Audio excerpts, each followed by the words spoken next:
नमस्कार प्यारे बच्चों। आज हम आपकी व्याकरण पुस्तक दीपिका के पाठ 11 विशेषण को पढ़ने जा रहे हैं। इस पाठ में हम विशेषण की परिभाषा, विशेष्य तथा विशेषण के 4 भेद कौन कौन से हैं वो जानेंगे। बच्चों, विशेषण की परिभाषा जानने से पहले हम कुछ वाक्यों को पढ़ लेते हैं। जैसे आम मीठा है, मेरे पास लाल फ्रॉक है, शोभा 1 लीटर दूध लाई, मुझे 4 रुपए दो। इन वाक्यों में मीठा शब्द, लाल शब्द तथा 1 लीटर और 4 यह शब्द दिए हुए चीज़ों की विशेषता बता रहे हैं। जैसे मीठा शब्द आम की, लाल शब्द फ्रॉक की तथा 1 लीटर दूध की और 4 रुपए की विशेषता बता रहे हैं। ठीक है बच्चों, इन दिए हुए वाक्यों से हमें पता चलता है कि वह शब्द जो संज्ञा या सर्वनाम की विशेषता बताते हैं उन्हें हम विशेषण कहते हैं। जैसे ऊपर दिए हुए वाक्य में आम मीठा है, तो आम कैसा था? आम मीठा था। मेरे पास लाल फ्रॉक है, तो फ्रॉक कैसी है? लाल। लाल फ्रॉक की विशेषता हो गई। फिर 1 लीटर दूध लाओ, तो यहाँ पर दूध की मात्रा कितनी है? 1 लीटर। मुझे 4 रुपए दो, तो कितने रुपए मांगे गए? 4 रुपए। तो हर वाक्य में शब्द जो हैं, जो शब्द विशेषता बताते हैं वह शब्द विशेषण कहलाते हैं। बच्चों, ऊपर दिए गए उदाहरणों से हमें पता चला कि विशेषण शब्द संख्या के गुण, दोष, रूप, रंग, आकार, संख्या तथा नापतोल के बारे में बताते हैं। जैसे ऊपर दिए हुए वाक्य में लाल फ्रॉक के बारे में बात हो रही थी, तो लाल उसका रंग हो गया। इसी तरह से तुम अच्छे हो, ये आप गुण हो गया। तुम बुरे हो, ये आपका दोष हो गया। इसी तरह से 1 लीटर दूध वाक्य में नाप तोल के बारे में बात हो रही थी। तो विशेषण शब्द किसी भी तरह से आपके गुण, दोष या रूप, रंग या आकार या संख्या या नाप तोल के बारे में बताते हैं। जैसे ऊपर दिए वाक्य में लिखा था मुझे 4 रुपए दो, तो यहाँ एक संख्या बताई गई। ठीक है। जैसे यह फ्रॉक लंबी है, तो ये क्या हो गया? यह फ्रॉक के आकार के बारे में बता रहा है। इसीलिए विशेषण शब्द संख्या के गुण, दोष, रंग, रूप, आकार या नापतोल के बारे में बताते हैं। इसी आधार पर विशेषण के 4 भेद होते हैं। पहला गुणवाचक विशेषण, दूसरा संख्यावाचक विशेषण, तीसरा परिमाणवाचक विशेषण और चौथा संकेतवाचक विशेषण। गुण, दोष तो आप जानते ही होंगे, जैसे अच्छा, बुरा, गंदा। ठीक है। दूसरा है संख्यावाचक, जहाँ पर एक मात्रा के बारे में, अंकों के बारे में ज्ञान होता है। तीसरा है परिमाणवाचक, जहाँ नापतोल के बारे में बात होगी। और संकेतवाचक, जहाँ संकेत दिए जा रहे हों। ठीक है बच्चों, विशेषण की परिभाषा तथा विशेषण के भेद को जानने के बाद अब हम जानेंगे विशेष्य क्या होता है। विशेष्य वह शब्द होता है जिसके बारे में विशेषण दिया गया हो। जैसे यहाँ उदाहरण है, हरा तोता डाल पर बैठा है, तो तोता कैसा है? हरा। हरा हो गया विशेषण और तोता हो गया विशेष्य, क्योंकि यहाँ बात किसके बारे में हो रही है? तोते के बारे में। उसी तरह से दूसरा उदाहरण है, यह सुंदर चित्र है। चित्र कैसा है? सुंदर है। तो सुंदर हो गया विशेषण और चित्र हो गया विशेष्य। बच्चों, विशेषण, विशेषण के भेद तथा विशेष्य के बारे में जानने के बाद अब हम कुछ पुस्तक के दिए हुए अभ्यास कार्य को कर लेते हैं। बच्चों, पहला प्रश्न है विशेषण और विशेष्य चुनकर लिखो। और इसका पहला वाक्य है ठंडा दूध पियो। दूध कैसा है? ठंडा। तो दूध हो गया विशेष्य और विशेषण हो गया ठंडा। दूसरा वाक्य है काला कुर्ता पहनो। कुर्ता कैसा है? काला।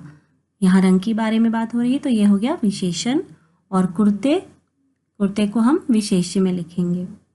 तीसरा वाक्य है 2 लीटर तेल लाओ। कितना तेल लाओ? 2 लीटर।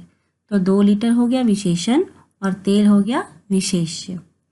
चौथा वाक्य है मैं 1 किलो आटा लाया। 1 किलो हो गया विशेषण और क्या लाया? आटा। तो आटा हो गया विशेष्य।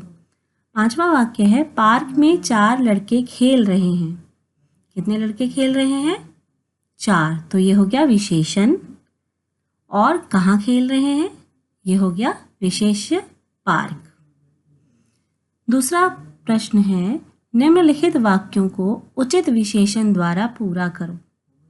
मोटी, 1 किलो, ठंडी, 3 और गरम। ये विशेषण आपको दिए हुए हैं। तो पहला वाक्य है दूध डैश है। दूध कैसा है?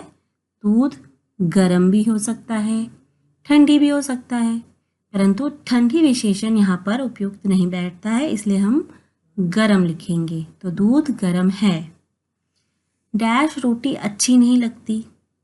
इसमें हम गरम भी लिख सकते हैं और ठंडी भी लिख सकते हैं, पर गरम क्योंकि हम ऊपर लिख चुके हैं इसलिए हम यहाँ लिखेंगे ठंडी रोटी अच्छी नहीं लगती। डैश बिल्ली भाग गई है। यहाँ 1 किलो नहीं लिख सकते, 3 नहीं लिख सकते, तो यहाँ लिखेंगे हम मोटी बिल्ली भाग गई। मोहन डैश चावल लाया। अब चावल है तो यहाँ पर मात्रा लिखनी होगी, सो हम लिखेंगे यहाँ पर 1 किलो। पांचवा वाक्य है डैश कुत्ते भौंक रहे हैं। 3 कुत्ते भौंक रहे हैं।